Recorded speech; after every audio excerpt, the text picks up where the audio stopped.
Olá, boa tarde a todos. Queria agradecer poder apresentar aqui esse seminário proposto. E gostaria de dizer também que é muito legal estar aqui, porque eu estudei nessa escola quando tinha 15 e 17 anos. Então, eu sentava, às vezes, quando tinha alguma solenidade, e ficava lá atrás fazendo bagunça, é claro, né? Então, é bem bacana estar aqui, andei por aí, tirei fotos. Mas vamos ao seminário. Eu queria fazer uma pequena mudança, o título já mostra isso, que no site, e a intenção inicial do seminário era falar sobre o teste de 100 gigabits por segundo. Por questões de importação e de acordo entre as empresas envolvidas, o teste ainda não está definido, os equipamentos que vão ser utilizados, principalmente na geração dos dados e na aquisição, e também alguns detalhes, porque tem outras instituições interessadas. Então, no fundo, eu vou inverter, em vez do principal ser o teste de 100 GB, esse vai ser só uma frutinha, a cerejinha do bolo que vai estar no final. São 3 ou 4 slides apenas. Eu vou falar mais da história da Rede Rio, que começou lá em 92. Então, a ideia do seminário é isso daí, um breve histórico. Vou falar um pouco das ferramentas que a gente desenvolve para monitorar essa rede. Falar da Rede Comep, vocês vão ter a oportunidade de entender o que é Rede Rio, o que é Rede Comep, Rio, o que é tudo isso. Falar um pouquinho do DWDM, e aí eu vou falar mais como aluno, porque assisti algumas palestras aqui, principalmente essa última, que, para mim, foi muito didático. E, por fim, falar a proposta do teste. Bem, a Rede Rio começou lá em 87, ainda não a Rede Rio, mas os primeiros testes de BitNet envolvendo a UFRJ. O professor Luiz Felipe não está aí, mas ele foi uma das pessoas que estava envolvida nessa parte. Só para ter uma ideia, em 89, a RNP foi criada, e em 92, a FAPERJ criou a Rede Rio, com os links de 64 kbps por segundo. Entendeu? Nós demos apoio a Rio 92, aquele evento mundial que ocorreu aqui. O primeiro anel de rádio, de 256 kbps, foi em 94. Aqui tem uma briga, a gente fala, a gente puxa a sardinha para a gente, o pessoal de São Paulo puxa a sardinha para eles, mas a gente diz que a primeira videoconferência ocorreu em 95, com essa velocidade, num evento que teve, na Shep 95. No fundo, cada um puxa para o seu lado. Eu acredito que é mais ou menos como o Santos Dumont e os irmãos Wright. Em 96, o backbone de 2 megabits por segundo, via rádio. Em 99, a gente começou, foi exatamente quando nós que eu digo é a equipe que atualmente atua na Rede Rio, na Rede Comep Rio, foi nesse momento que nós chegamos, nós já pegamos o caminho andado. Eu vou mostrar uma figura agora que sempre brincam comigo e perguntam, você vai mostrar essa figura de novo? Porque essa imagem, essa figura estava perdida, a gente conseguiu recuperar. E isso é o primeiro desenho que a gente tem da Rede Rio, lá em 93.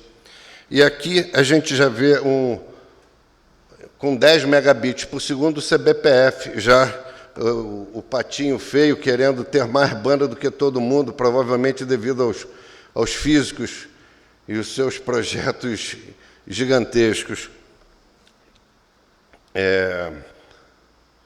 Continuando, em 2005, a gente tinha um backbone de 1 GB, e aí a primeira cara nossa, né, nossa que eu digo, desse grupo do CBPF que assumiu a Rede Rio, a primeira imagem que a gente tem é que a Rede Rio era um grande switch.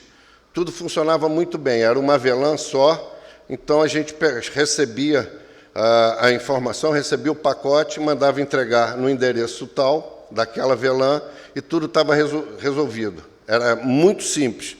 Em 2007, começamos a Rede Comep, presta atenção, 2007, foi quando se fez a primeira assinatura. Em 2008, assinatura dos convênios entre os 3 níveis de governo. Daí vocês veem, isso talvez seja uma explicação, por que custou tanto a Rede Comep Rio aparecer.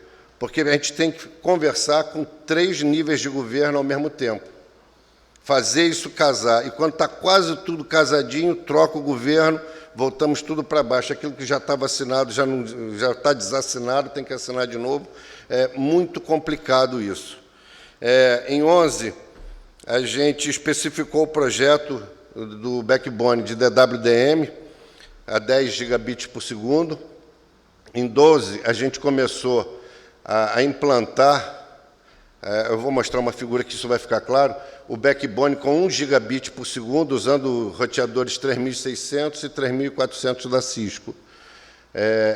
Em 13, a gente, ali está escrito simulação, acho que está errado, a gente adquiriu os equipamentos da Padtech para DWDM e os equipamentos atuais do backbone, que são os Ciscos ASR 9000.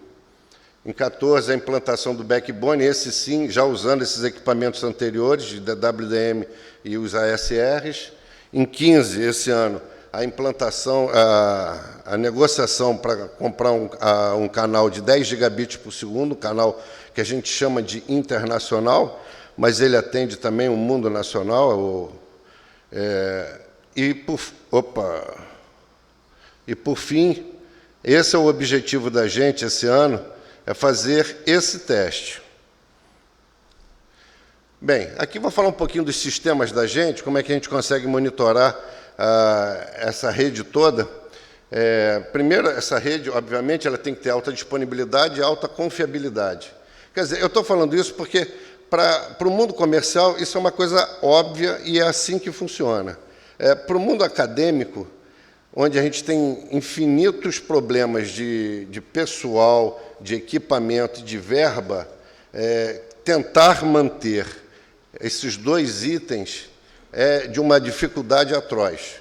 Não é óbvio que se vai conseguir. Em momento algum, é óbvio que isso vai acontecer.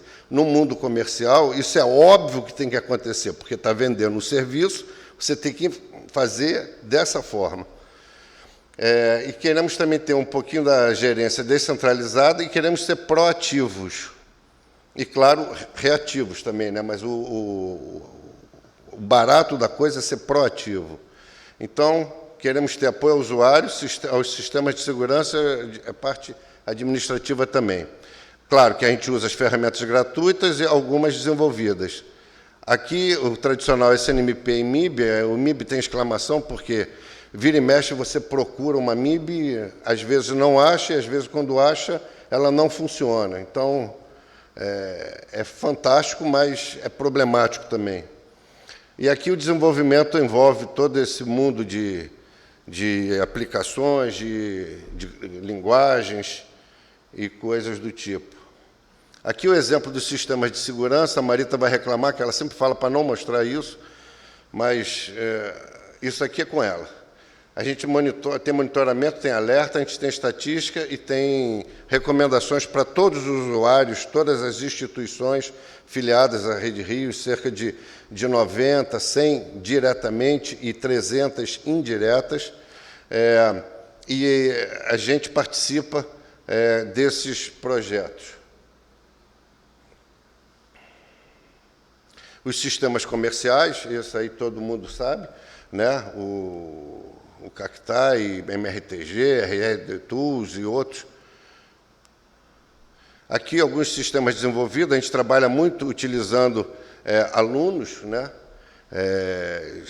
Devido a essa carência de recursos financeiros e de pessoal, os alunos são uma mão de obra poderosíssima para a gente e criam coisas.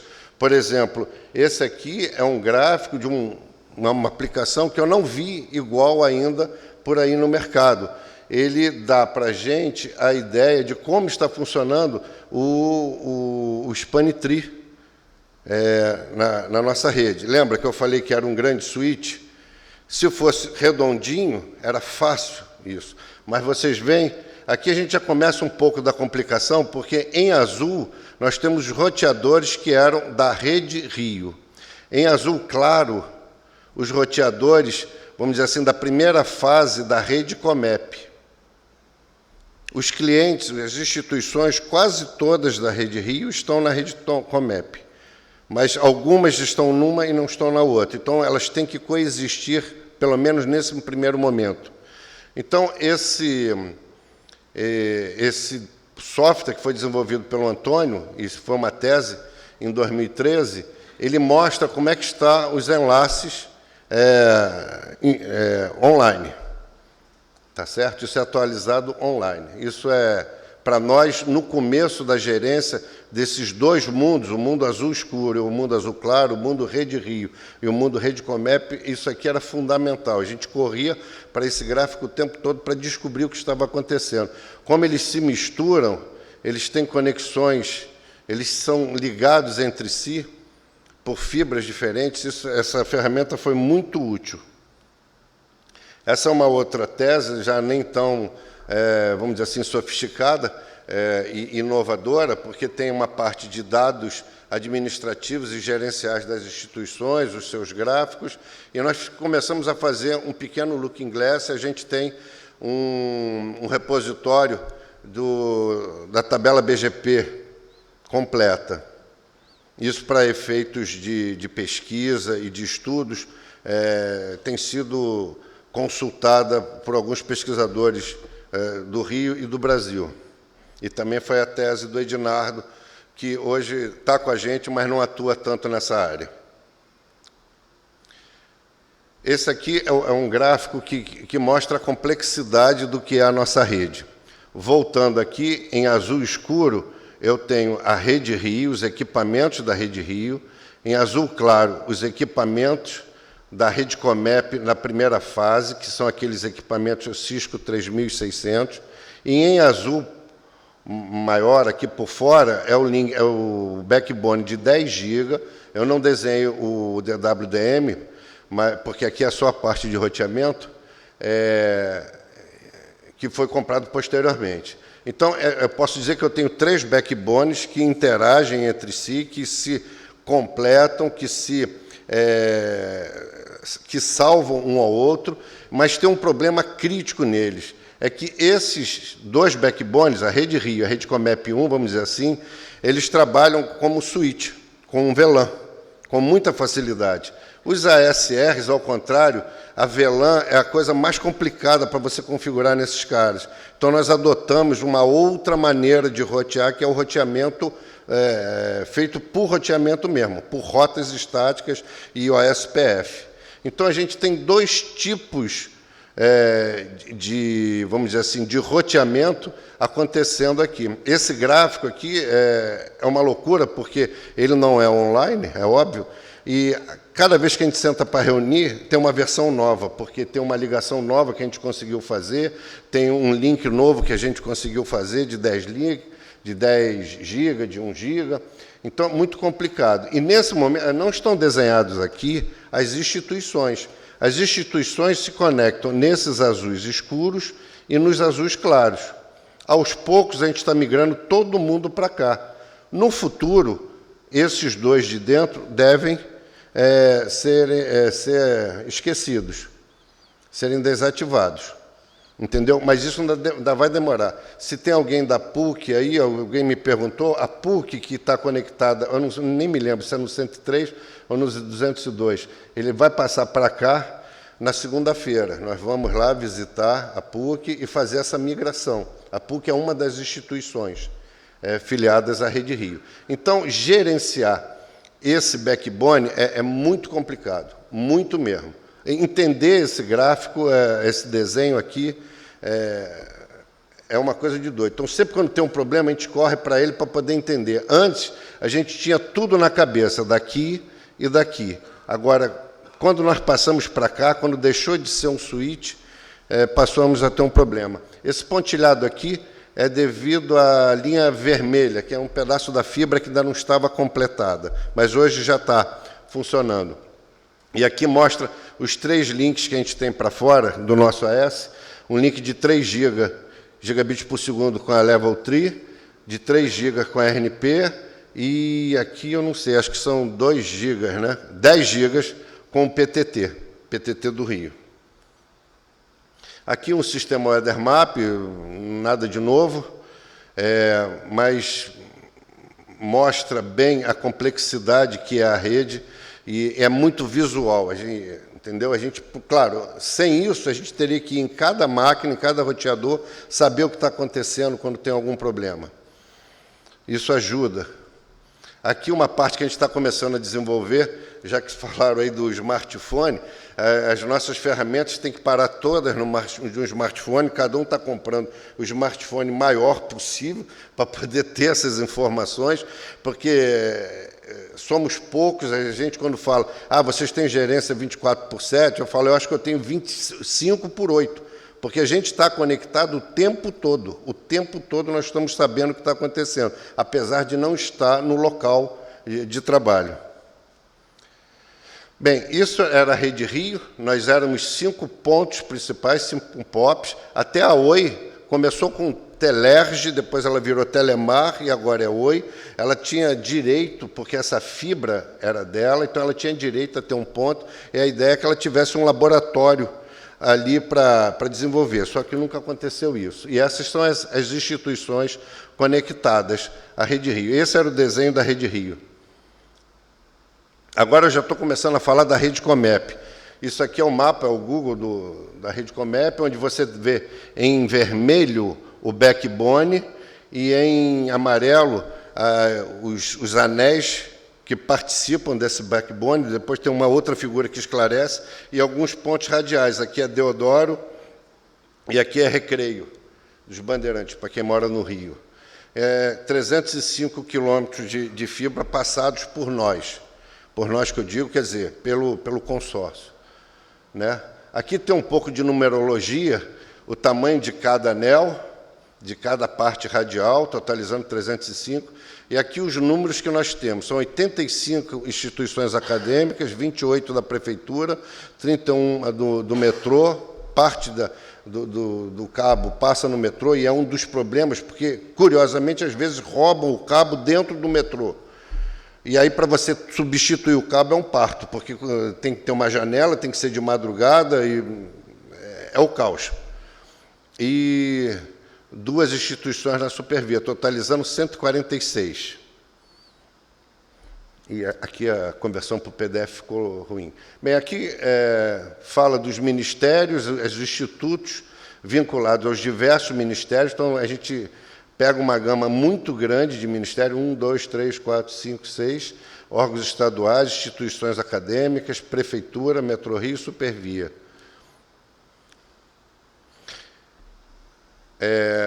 Essa é a versão, ainda há pouco eu mostrei a versão da Rede Rio das instituições. Essa é a nossa versão, aqui onde é a versão da Rede Comep, é aqui que a gente vê o anel principal, cada pontinho desse tem equipamentos nossos, equipamentos de rede e equipamentos DWDM, que nós gerenciamos. Cada pontinho fora são as instituições onde nós não administramos nada, apesar de muitas vezes a instituição pedir desesperadamente para a gente tomar conta da rede deles, pelo mesmo problema, falta de pessoal, falta de verba e tudo mais. Aqui é só para ter uma ideia, aqui são todas as instituições, aqui as instituições acadêmicas apenas.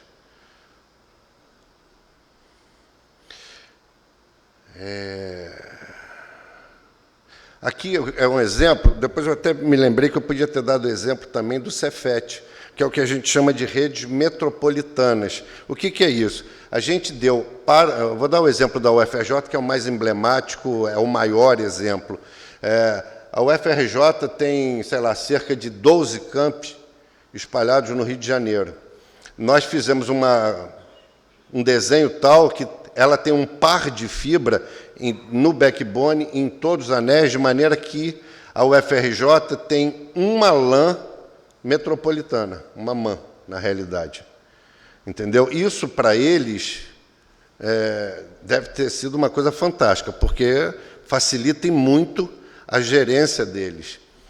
Aqui é o número de equipamentos, né? Um roteador principal, um 3.600, 12 roteadores 3.400, interfaces SX10 e LX de curta distância 16. Tudo isso faz parte do projeto e é doado ao UFRJ.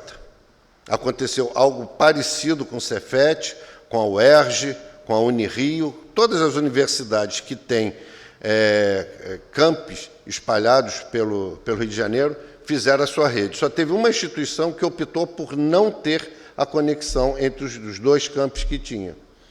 Preferiram ter gerência descentralizada. Tudo bem. Aqui alguns números, né? 13 campos, 179 quilômetros. Então, é só para mostrar a importância de um projeto desse para o mundo acadêmico. Entendeu? Em que situação a UFRJ teria essa condição? O Cefet, em que situação o Cefet poderia ligar os diversos campos dela? Parece que são 5 campos, né? 7 campos. Em que situação? Com fibra, com equipamento, com porta ótica e tudo mais. E ligadas a 1 giga, podendo ligar a outras velocidades, aí ela tem que entrar um pouco também com recurso, tem que comprar as interfaces. E a conexão para fora é 10 GB. Aqui são os nossos filhinhos, onde a gente já tinha noção, a gente achava que a gente entendia de roteamento, porque a gente já dominava esse mundo do Cisco. Quando a gente comprou esses caras, a gente começou do zero, porque o sistema operacional é outro, a maneira de pensar o sistema operacional é muito parecido, eu digo que é um Linux, mas duvido que a Cisco concorde com isso, como é que se diz? Por pacote, entendeu? Por sistemas isolados. Você pode compilar, pode instalar um módulo independente dos outros, diferente de como era o iOS antigo, que eles diziam ser monolítico, né? Era uma pedra só, era uma coisa só. Né? Esse sistema operacional é diferente, muitos comandos são diferentes, e uma coisa que para nós era o feijão com arroz, que era trabalhar com VLAN, isso aqui ficou uma coisa de uma complexidade assustadora, tanto que a gente abandonou a ideia de trabalhar com isso. Aqui um deles em funcionamento. Aqui, quando chegou, a gente pegou os 9 equipamentos, tivemos que montar uma sala, que era um depósito, era um antigo laboratório. Nós limpamos a sala, esvaziamos, colocamos parte elétrica lá, ar-condicionado só para fazer laboratório. Nós aprendemos a mexer nos equipamentos aqui. Antes, aqui era o laboratório usando os 3600 e 3400, e aqui um laboratório com os 9 caras, os 9 ASRs. Eu coloquei essa foto no Facebook, teve uma pessoa que falou que eu estava com cara de cansado. Deve ser, talvez por carregar também, porque até isso a gente fez. E entender esse emaranhado de coisas realmente foi muito legal. Isso é uma característica da equipe, que como a gente vem de um centro totalmente acadêmico, um centro de pesquisa, então a gente está acostumado com esse tipo de coisa, de pegar um equipamento que a gente não conhece e desvendar os mistérios dele. Vai apanhar, talvez não seja tão rápido quanto uma empresa, quanto um corporativo, mas a gente sente prazer nisso, a gente domina isso. E como não temos recurso, não tem outra opção. Aqui, o Márcio, que é o nosso coordenador, brincando, administrando os problemas, sugerindo configurações, coisas do tipo. São 9 roteadores e temos espalhados 8 sistemas de WDM. Essa figura que, para mim, melhor explica o que é esse negócio de Rede Comep Rio, Rede Rio e por aí vai. Basicamente, nós temos a Rede Comep aqui, a Rede Rio, estamos ligados por 2 POPs principais, que ficam dentro do CBPF, que é o POP da Rede Rio, o POP da rede da RNP, a saída para a RNP e para o PTT, a saída para o canal dedicado, entendeu? E a gente serve de trânsito para 2 outras redes metropolitanas, a de Petrópolis e a de Niterói, que vem sair nesses 2 links aqui. Essa é a cara da nossa rede. Aqui, a obra, a passagem, quem é do Rio sabe que a linha vermelha é equivalente em São Paulo à Marginal Tietê. Então, de vez em quando roubam o cabo, aquela velha história de achar que é cobre, e aí como é que para a linha vermelha para colocar o cabo de novo? Tem que marcar a data, eles não entendem que tem que ser naquele dia, naquela noite. Isso leva, às vezes, já levou um mês para poder substituir uma fibra. Então, isso dá um certo desespero. Aqui dentro do metrô, aqui quando chegaram alguns equipamentos, o Sandro e o Juan, que ajudou a gente, era um consultor da RNP, 92 equipamentos, 276 interface ótica, até coisas simples, que é organizar um pequeno depósito, vira um problema, porque a gente não sabe fazer isso. Como é que organiza isso? Onde é que estão esses números, o serial number, sabe? Aqui, algumas instituições. Aqui na UERJ, né? Aqui era o reitor, alguma coisa assim.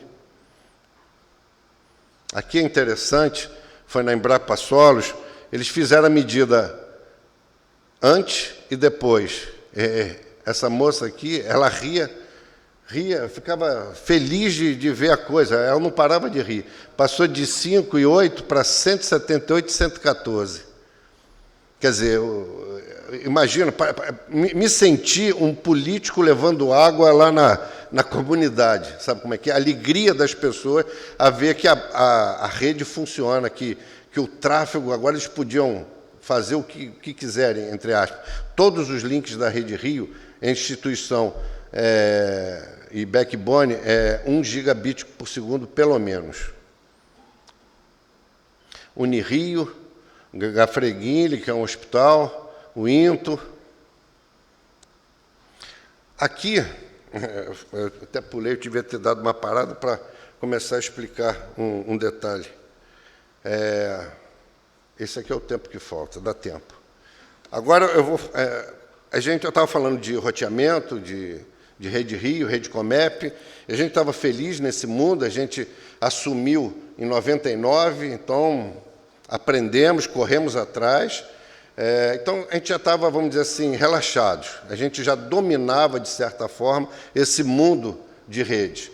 Aí surgiu o DWDM, e aí a gente, vamos comprar um DWDM. Então, comprar uma coisa que você não sabe direito o que já é um problema.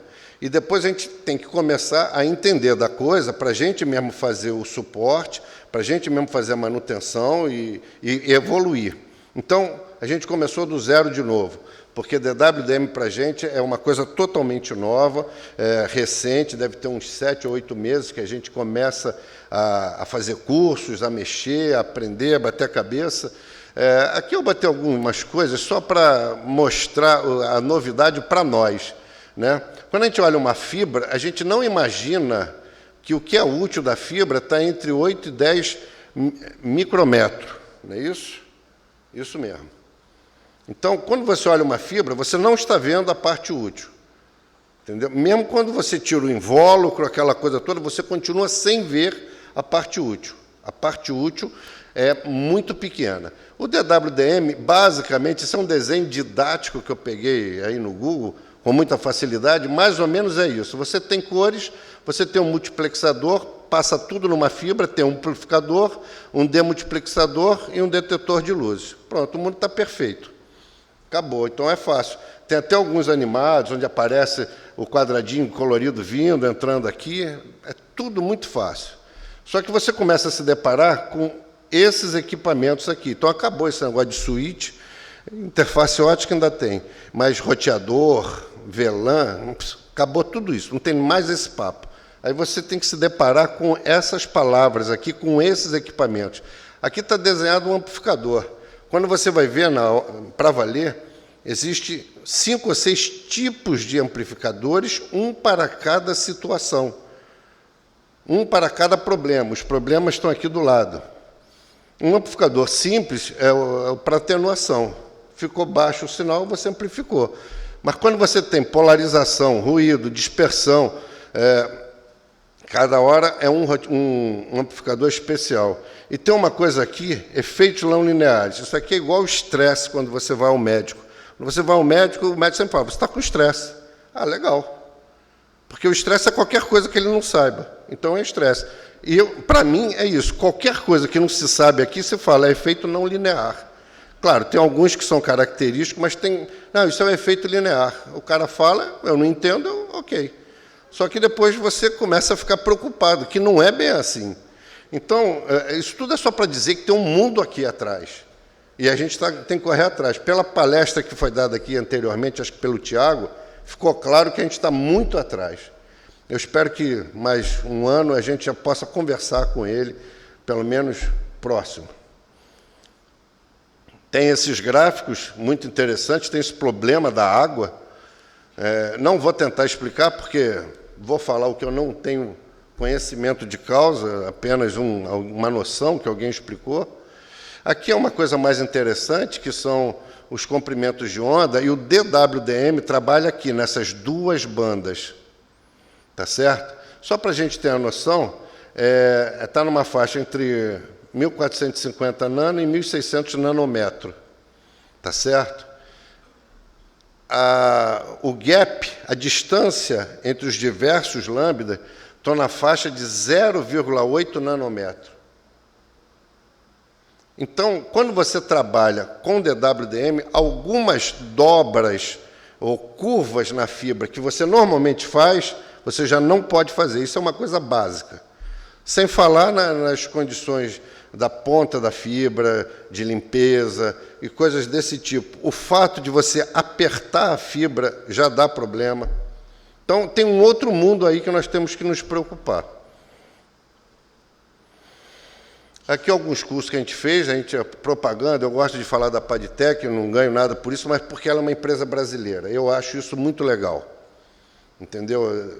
Tem os problemas dela, eu posso falar alguns problemas, posso criticar, mas eles estão crescendo e isso é legal, e é uma empresa, em tese, nossa, que começou dentro de um cenário de pesquisa, que cresceu e hoje faz equipamentos de excelente nível, inclusive cabos submarinos. Eu fiquei impressionado conversando com os engenheiros de lá.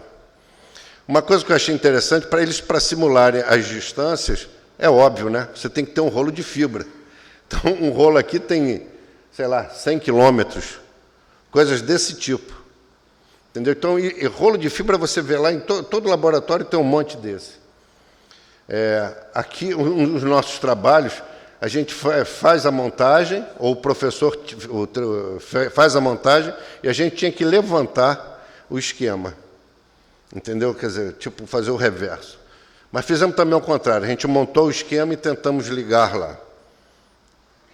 Isso aqui é o projeto sistêmico. Me perdoem a cor, não fui eu que fiz, obviamente eu não faria com essa cor, isso já veio assim dele, mas isso são os 8 POPs da gente, que tem o DWDM. Esse é o POP do CBPF, que é o mais complexo.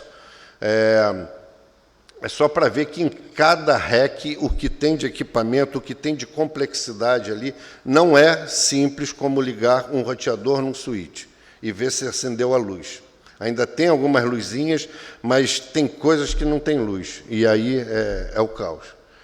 Aqui vai ter um exemplo típico, só do CBPF, onde a gente tem os amplificadores aqui, o MUX, o DeMUX, aqui que está a mágica, são os transponders, eles fazem a mágica de converter o comprimento de onda do Ethernet, basicamente, para um comprimento de onda usado pelo DWDM. Então, os transponders são a alma do negócio. Agora, existem N tipos de transponders, entendeu? Um para cada situação. Aqui é um teste que a gente foi estudar lá, que é bolar uma maneira de chegar com o DWDM dentro do cliente, levar o DWDM até o cliente. Em vez de cada cliente ter um par de fibra, cada instituição tem um par de fibra, e fibra é dinheiro, a gente sabe disso, por que não ter uma fibra que atenda a N clientes? Né? A solução para isso é o DWDM, mas é uma solução muito cara, então a gente foi estudar uma possibilidade de usando o add and drop, quer dizer, você adicionar e retirar comprimentos de onda com equipamentos um pouco mais baratos. Esse é o software de gerência que vem com os equipamentos, a gente está começando a mexer. Claro, nesse momento, nesse primeiro ano, a gente contratou a Padtech para dar o suporte, mas é caro e quem trabalha no mundo público sabe que ter mensalidade é uma coisa muito complicada. É mais fácil comprar uma coisa de 1 milhão do que pagar 10 mil por mês. E, finalmente, a gente vai falar no teste, que é muito rápido, é só mostrar a nossa intenção, os objetivos. Capacitar a equipe, a nossa equipe, para trabalhar em projetos desse tipo, onde tem uma transferência e disponibilização de muitos dados, quantidades na faixa de tera, petabyte. Entender as características, limitações e mistérios de hardware e software. Mistérios porque a documentação, as pessoas falam coisas diferentes. A gente falando em servidores para chegar a altas velocidades, alguns dizem que tem que ter um núcleo só, outros dizem que quanto mais núcleo, melhor. Me dá a sensação que quanto mais núcleo, melhor, mas eles dizem que o barramento entre núcleos é lento para altas transferências. Só que tem gente que fala uma coisa, tem gente que fala que outra, então tem mistérios. Nós temos que verificar os sistemas de monitoramento para essa faixa de frequência, perfeccionar, documentar, vai sair certamente artigos científicos e press releases das empresas, colaboração academia e empresas, verificar a interoperabilidade entre parte de roteamento e DWDM, a parte de roteamento é Cisco, parte de DWDM é Padtech, e definir uma aquisição futura. Esse é o primeiro cenário. O primeiro cenário não tem DWDM, você tem um roteador com interface 100 GB, um roteador que está em outro POP, distante cerca de 30 quilômetros, também com interface 100 GB. O problema está aqui. É óbvio que a interface que a Cisco vai fornecer, eu acredito que funcione e que deve chegar lá pertinho dos 100 GB. Alguma coisa disso. O problema é como é que eu gero esse tráfego e como é que eu adquiro esse tráfego. Para isso, precisa ter uma engenharia. Eu preciso disso, já que as placas de rede disponíveis acessivelmente no mercado estão na faixa de 40 gigabits por segundo. Entendeu? Então, eu tenho que montar um esquema. Esses micros aqui, esses servidores, são coisas impressionantes. Esse switch tem que ter buffers imensos, entendeu? É o que chama de deep buffer. Então, o problema maior está aqui. Claro, e configurar as interfaces e tudo mais. Esse é o primeiro cenário. O segundo cenário, a gente vai colocar equipamentos Padtech aqui, vai usar a mesma fibra em operação atualmente e passar 1 GB, que já passa, passar 10 GB, que já passa, e passar 100 GB na mesma fibra. Esse é o desafio. Aqui, de novo, os mesmos problemas. Esse é o segundo cenário. Tá? Esse seria o projeto sistêmico dessa parte de 100 GB, acho que não vale a pena entrar, mesmo porque o tempo está terminando. Essa é a equipe, são só essas pessoas. Posso incluir o Pedro e posso incluir o Paulo, que é quem está desenvolvendo os sistemas lá para smartphone e coisas desse tipo. Somos só nós que administramos todo mundo, que administramos todo esse universo. Eu não sei se eu poderia mostrar isso, Márcio, mas eu mostro rapidinho. Isso aqui são os problemas que nós tivemos na fibra de 2012, 9 de 2012 a 4 de 2015.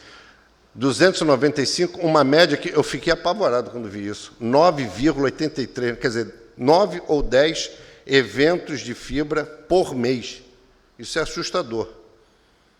Entendeu? Então, nós estamos montando um sistema, não é um sistema, montando um projeto que vai contemplar essa manutenção oficialmente. O projeto tem que entrar dinheiro vindo da SECT, que é a FAPERJ, da RNP, do PRODERJ, do IPLAN, alguém para gerir isso, uma empresa que vai fazer essa manutenção, e assim a gente vai montar um NOC específico, porque aquele grupinho de 7, 8 pessoas não aguenta mais.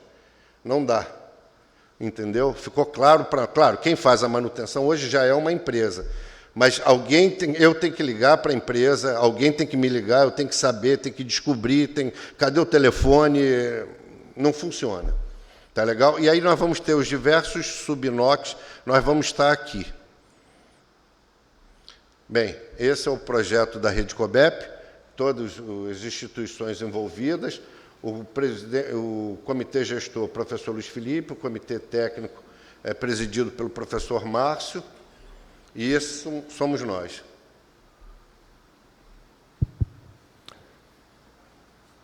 Perguntas para o Newton? Eu tenho até um comentário para fazer antes de que apareça alguma pergunta, mas para testar o link de 100 GB, sem ter servidores muito potentes, tem uma técnica que o Galvão usou no PTT, que lá a gente estava testando o link de 100 GB também, com uma máquina com uma interface de 10 GB, dois equipamentos dos dois lados ligados com 100 GB, você faz um loop 10 vezes de um switch para o outro, passando dentro do link de 100 GB, você consegue lotar ele. Eu já ouvi falar disso, mas eu gostaria de conversar com... Tem que falar com o Galvão, ele sabe os detalhes, mas tem uma apresentação do PTT antiga aí. Tem algumas perguntas da Ana Franco. A primeira é que ela diz que hoje a UERJ está ligada nas duas redes, que é a Rede Comep e a Rede Rio, com a previsão para migração total para a Rede Comep. Quer dizer, eu não entendi bem o que é a ligação total, mas é uma pergunta vindo da UERJ. Várias instituições mantiveram o link ainda, né, porque esse NOC, que vai ter essa gestão da fibra, ainda não está definido pelo consórcio.